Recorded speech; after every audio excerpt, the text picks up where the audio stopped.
السلام عليكم ورحمة الله وبركاته. ازيكم يا حبايبي عاملين ايه؟ اتمنى لو اول مرة تتابعوني دي قناتي قناة عيلة مصطفى حسام.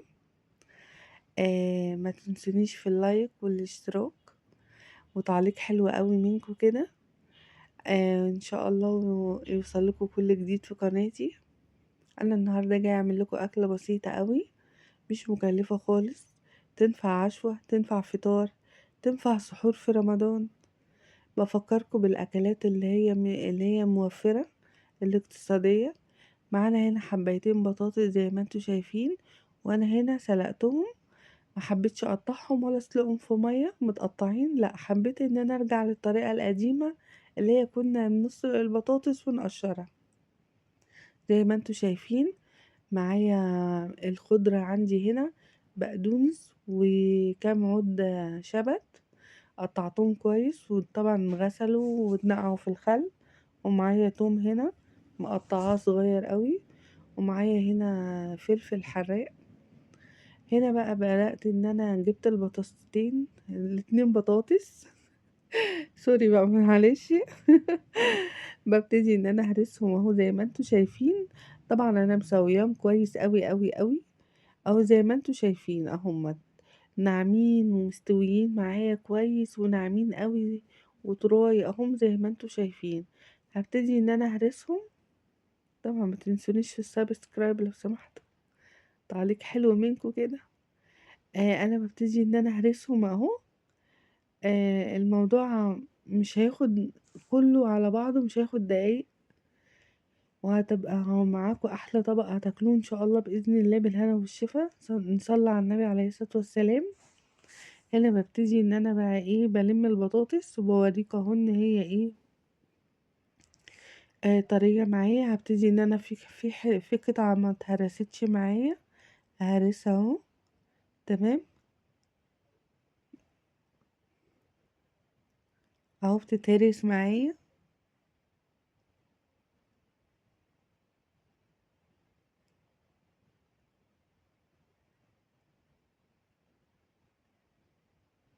خلاص انا كده اهو تقريبا انا هرستها خلاص. بتأكد بس ان هي خلاص معايا. سامحوني بقى ان انا عندي برد بقالي كام يوم مش راضي يروح مني ابدا. انا هنا اهو نزلت بالمعلقة برضه بتأكد ان هي كلها تمام وبقت مهروسة معايا بالشكل اللي انا عايزاه. هنا بقى هبتدي ان انا انزل بالبهارات. مع البهارات اللي انا هستعملها هو الكمون، والبطاطس تعشق حاجة اسمها الكمون، وشوية ملح. هما دول كل الحاجات اللي في التوابل اللي انا هستعملها، كمون وملح. تمام. هبتدي ان انا اقلبهم كويس اهو. ومعايا الخضرة هنزل بيها اهو، وانا طبعا الخضرة مقطعاها بعد ما اتغسلت. ومعايا الفلفل اهو، فلفل حراق، حابة تستبدليه بفلفل رومي عادي لو عندك اطفال وهياكلوا معاكي. تمام. بس انا بحب دايما الحاجة الحراق السبايسي شوية كده.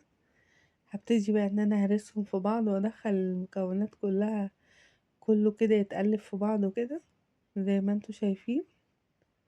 وهنا خلاص انا قلبتها تقليبة تمام، وبتأكد برضو ان هي ايه مفيهاش اي كتل ولا اي حاجة، رغم ان انا سلقة البطاطس سلقاها يعني جامد جدا. هنا معايا طاسة نزلت فيها بزيت. حابة بقى ان انتي تستبدلي الزيت بقطعة زبدة، قطعة سمنة، انتي حرة. انا يعني انا كنت عايزة اكل حاجة خفيفة كده فحطيت الزيت بصراحة. بس انا بحب قوي قوي التوم، بيودي البطاطس المسلوقة في حتة تانية خالص، بيخلي الطعم بتاعها تحفة.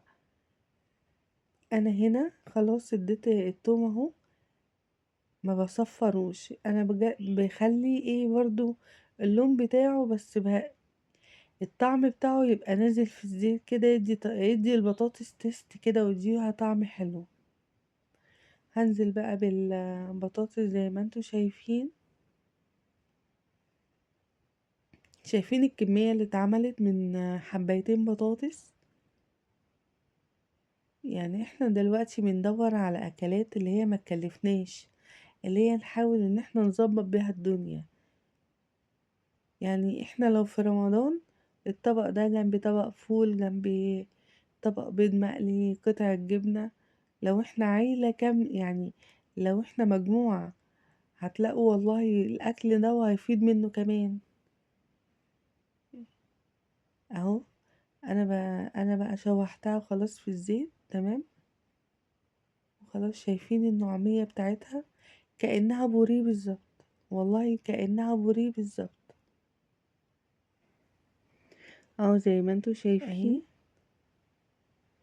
خلاص كده خلصت معايا. ما تنسونيش في الاشتراك، سامحوني بقى ما عشان تنسونيش في تعليق حلو البرد منكم كده تعبني جميل. قوي، ان ادعولي شاء كده الله يوصل اني لكم انا كل اخف ان جديد، شاء الله. وانا هنا واكله هبتدي ان انا اقدمها بسيطه في طبق جدا التقديم بفكركم بيها اهو. بالاكلات اللي هي الاقتصاديه اللي مش مكلفه. وهنا بقول ونزلت لكم بيه اهو. بالهنا والشفا، شايفين واتمنى الكمية ان ما هي شاء تكون الله تبارك عجبتكم. الله اهو. وما وانا بكده تنسونيش عملت احلى في طبق اللايك بطاطس. والشير ينفع زي ما والسبسكرايب. قلتلكوا سحور، ينفع فطار، ينفع عشاء، ينفع في الغدا. يعني أكلة البطاطس دي ملهاش شرط، بالهنا والشفا يا تاكليها في أي حبايبي. وقت. أكلة خفيفة لو معدتك وانا تعبانة. هنا أنا اهو دايما لما معدتي بتبقى بقدمها لكم، تعبانة بوريكم ان هي طرية جدا يعني وناعمة بضطر جدا بقى جدا. أقول أكل بطاطس مهروسة كده بشوية زيت أو حتة زبدة أو حتة سمنة. بس كده وهنا كده الشكل اتقدمت النهائي الاكلة، بتاعها. وبقول وانا لكم ما تنسونيش في السبسكرايب، ما تنسونيش باي في باي. تعليق حلو منكم كده يوصل لكم كل جديد مني ان شاء الله. وادي الطبق في الاخر وده الشكل بتاعه. وكان الطعم تحفة، والله طعمه تحفة تحفة تحفة. و... وبحبكم في الله. وباي باي.